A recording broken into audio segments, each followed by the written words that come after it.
Hi all, എല്ലാവരുടെയും വിശേഷം സുഖമല്ലേ? ഞാൻ ഇന്നൊരു മിനി വ്ളോഗാണ് എടുത്തത്. എല്ലാവരും വീഡിയോ മുഴുവനായിട്ട് കാണണം. ഈസി ആയിട്ട് നമുക്ക് കുക്കറിൽ ഷോപ്പിൽ കിട്ടുന്ന അതേ ടേസ്റ്റിൽ മന്തി വെക്കാൻ കഴിയും. നമ്മൾ മന്തി വെക്കുമ്പോൾ നമ്മൾ ഊറ്റിയിട്ടാണ് റൈസ് എടുക്കുന്നതെങ്കിൽ അതിനെത്രയായാലും ഷോപ്പിലുള്ള ഈ ഒരു ടേസ്റ്റ് നമുക്ക് കിട്ടില്ല. ഒന്നെങ്കിൽ അതിനൊരു ഉപ്പ് പിടിക്കാത്തതുപോലെ ഉണ്ടാവും. അതുപോലെ നമ്മൾ വറ്റിച്ചാൽ വെക്കുന്നതെങ്കിൽ വെന്ത് പോയതുപോലെ അരിയൊക്കെ പൊട്ടിപ്പോയിട്ട് പറ്റ് പിടിച്ചതുപോലെ ഉണ്ടാവും. നമ്മൾ കുക്കറിൽ മന്തി വെക്കുമ്പോൾ നമുക്കതിൻ്റെ ഒന്നും പ്രശ്നമില്ല. നല്ല റൈസായിട്ട് ഹോട്ടലിൽ കിട്ടുന്ന അതേ റൈസ്. അതിനായിട്ട് ഞാനിവിടെ ഈ ഒരു പാട്ടയിലാണ് അരി അളക്കുന്നത്. നമ്മൾ ഒരു പാട്ട അരി എന്ന് പറയുമ്പോൾ ഒരു 1.5 പാട്ട വെള്ളം, അങ്ങനെയുള്ളൊരു റേഷ്യോയിലാണ് വെള്ളം എടുക്കേണ്ടത്. വെള്ളം കറക്റ്റായിരിക്കണം, എന്നാലേ നമുക്ക് റൈസ് കറക്റ്റ് വേവിൽ കിട്ടുള്ളൂ.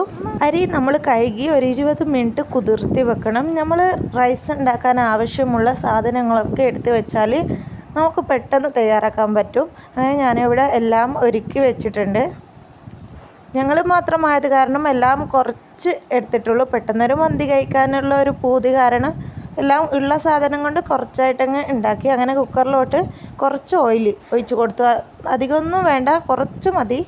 അതിലോട്ട് എടുത്ത് വെച്ച പട്ട, ഗ്രാമ്പൂ, അതുപോലെ കുരുമുളകിൻ്റെ മണി, മാഗി ക്യൂബ് ഇതൊക്കെ ഇട്ട് കൊടുത്തു. കുറച്ച് കോഴിൻ്റെ നെയ്യും മല്ലി, പുതിന, ക്യാപ്സിക്കോ അതും ഇട്ട് കൊടുത്തു. എന്നിട്ട് ചിക്കൻ ഇട്ടിട്ട് അതൊന്നായിട്ട് മിക്സാക്കിയ ശേഷം നമ്മൾ മന്തി മസാല നമുക്ക് കുറച്ച് അധികം അളവിലെടുക്കാം, എന്നാൽ നല്ലൊരു ടേസ്റ്റ് കിട്ടും. എന്നിട്ട് ആവശ്യത്തിന് വെള്ളവും ഒഴിച്ചു. നമ്മൾ അരിയുടെ ആ ഒരു അളന്ന വെള്ളമാണ് ഒഴിച്ചത്. എന്നിട്ട് ആവശ്യത്തിനുള്ള ഉപ്പും ഇട്ട് നമ്മൾ പുതിർത്തി വെച്ച അരിയും ഇട്ട് കൊടുക്കുക. അങ്ങനെ അതിന് മേലെയായിട്ട് കുറച്ച് ക്യാപ്സിക്കോ, മല്ലി, പുതിന, കുറച്ച് നമ്മൾ നീളം മുളക് ഇട്ട് കൊടുത്തു. എന്നിട്ട് കുക്കർ നമുക്ക് അടിച്ച് വെക്കാം. അടച്ചിട്ട് ഒരു 3 വിസിൽ അടിഞ്ഞാൽ മതി. അപ്പോഴേക്ക് ചോറ് കറക്റ്റ് വയറ്റി വരും. 3 വിസിൽ അടിഞ്ഞാൽ നമ്മൾ അപ്പോൾ തന്നെ കാറ്റ് പോക്കിയിട്ട് എടുക്കണം, അല്ലെങ്കിൽ ചോറ് വെന്ത് പോകും. നമുക്ക് നല്ല റൈസായിട്ട് തന്നെ കിട്ടും. ഇതുപോലെ നിങ്ങൾ മന്തി വെച്ചാൽ വെന്ത് പോവോ അല്ലെങ്കിൽ പൊട്ടിപ്പോവോ എന്നുള്ള ഒരു ടെൻഷനൊന്നും വേണ്ട.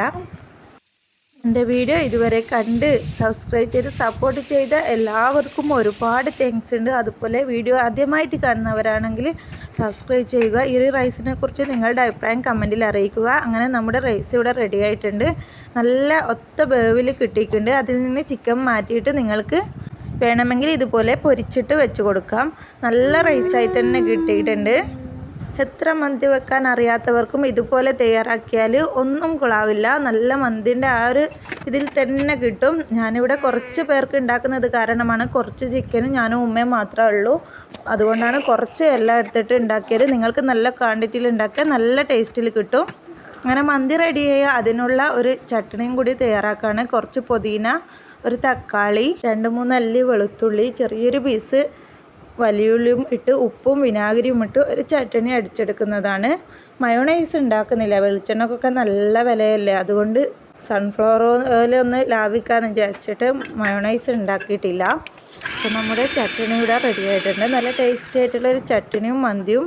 വീഡിയോ ഇഷ്ടമായെങ്കിൽ നിങ്ങൾ ലൈക്ക് ചെയ്യുക. അങ്ങനെ മന്തി ഉണ്ടാക്കിയ ആ ഒരു കിച്ചൻ്റെ കോലമാണ്. ഇതൊക്കെ ഒന്ന് ക്ലീൻ ചെയ്ത് എടുക്കുന്നുണ്ട്. ആദ്യമായിട്ട് കാണുന്നവരാണെങ്കിൽ ലൈക്ക് തരാനും നിങ്ങളുടെ അഭിപ്രായം കമൻറ്റ് ചെയ്യാനും മറക്കരുത് കേട്ടോ. അങ്ങനെ നമ്മൾ ആ ഒരു പണിയൊക്കെ കഴിഞ്ഞ് കുളിയും നിസ്കാരമൊക്കെ കഴിഞ്ഞ് മന്തിയുടെ ആ ഒരു ദമ്മൊക്കെ പൊട്ടിച്ച് തുറക്കുമ്പോൾ തന്നെ നല്ല ഹോട്ടലിലുള്ള ആ ഒരു മന്തിൻ്റെ മണം തന്നെ വരുന്നുണ്ട്. നിങ്ങൾക്ക് ഇതിൽ കളറൊക്കെ ഇട്ടിട്ട് ഒന്ന് ദമ്മിടുമ്പോൾ കളറൊക്കെ ഇട്ട് ഞാൻ കുറച്ച് മഞ്ഞപ്പൊടി ഇട്ടിട്ടുണ്ടായിരുന്നു. മഞ്ഞപ്പൊടി കലക്കിയ വെള്ളം. നിങ്ങൾക്കൊരു ചുവപ്പ് കളറൊക്കെ ഉണ്ടെങ്കിൽ നല്ല ഭംഗിയിൽ റൈസ് കിട്ടും. കാണാൻ നല്ല ടേസ്റ്റ് ഉണ്ട്. റൈസ് ഒട്ടും പൊട്ടിപ്പോയിട്ടില്ല. ഇന്നത്തെ വീഡിയോ നിങ്ങൾക്ക് ഉപകാരപ്പെടുമെന്ന് വിചാരിക്കുന്നുണ്ട്. ഇതുപോലെ ഒന്ന് തയ്യാറാക്കി നോക്കും. നല്ല ടേസ്റ്റി ആയിട്ടുള്ള മന്തിയാണ്. ഇൻഷാ അല്ലാഹ് അടുത്തൊരു വീഡിയോയിൽ കാണാം.